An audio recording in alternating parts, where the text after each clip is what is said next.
I'm trying to branch out the Richard Lewis show and do, you know, more, kind of not just esports people. I know I've done a ton of Counter-Strike people. That's genuine, like generally because we're coming up to the major and I don't know what the game's future is going to look like. And there was a couple of people I'd never done interviews with. I never interviewed Alex. Don't think I'd ever done a long interview with JW. So, I'm trying to get all my ducks in a row before CS. If it does go under, goes under.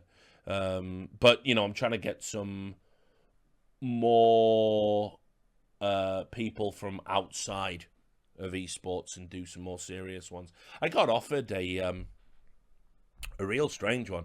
There was an opportunity to speak to someone who'd survived human trafficking, who's been doing the rounds in the media and whatnot. And it's like, the amount of research and stuff I would have to do that. But I kind of want to I want to move past that. We're coming up to 200 episodes now, so I want to start doing better stuff, bigger stuff, broader stuff, and basically make it my little Joe Rogan experience where I just talk to people I want to talk to. And so I'm going to start doing that now. Stay in your lane, says Binary Marauder. Nah, my lane has always been whatever I want to talk about. That's always been the lane. It's been a very successful lane. People, when I started writing about esports, people were telling me to stay in my lane and write about local issues and to avoid esports. So I remember when I was doing Source and Counter-Strike Source, a pretty small game by comparison, and I started writing about other games. I remember when I first started writing about League of Legends, people said stay in your lane. Now the way transfers are reported in that game has changed because of me, Jacob Wolf, Josh Raven, the OGs, the original and best. So no, I won't stay in my lane. I won't stay in my lane. Same as I'm not going to stay in my lane with the Enemy of the People podcast, which, by the way, blown away with that response I got to it.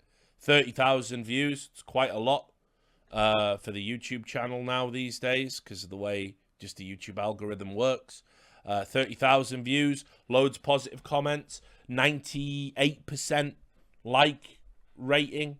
And so I've already recorded a bunch of scripts for that, and it's going to be rough. I'm not expecting everyone to come along for that ride with me, because the ones I've recorded, guys, let me just tell you what they are. So yeah, we can all do a funny one, right? Can't we? We can all do a funny one where it's like, look at these journalists pandering to Biden and look at the bias and compare it to the Trump years, and everyone will probably go, yeah, all right then, yeah, you got a point there. I have recorded the dewormer incident, which is a full treatise. As I said, it's over 8,000 words or whatever it was. Basically looking at how they took the exact playbook they used for hydroxychloroquine, right? Which, again, I'm not saying these drugs work. Don't misinterpret me. I'm not stupid. I'm not mental. And the podcast doesn't say that. But the media constantly have to ratchet it up, and so they can't just report the facts. They ratchet it up and make fools of themselves, and so they did that, and then they milkshake ducked this drug as well, the horse dewormer, which of course it's not. It's a human drug with therapeutic use in humans. It's anti-parasitical, so don't know why people are popping it for this. But regardless, they want you to believe that Joe Rogan went into a barn and got one of those like horse syringes. That's what they wanted you to believe. So I've recorded that. I'm sure that's going to fucking drive people mental. I recorded one about the phrase kids in cages. That was 10,000 words. And about how... about how... actually, it turns out people are okay with that, really, in general.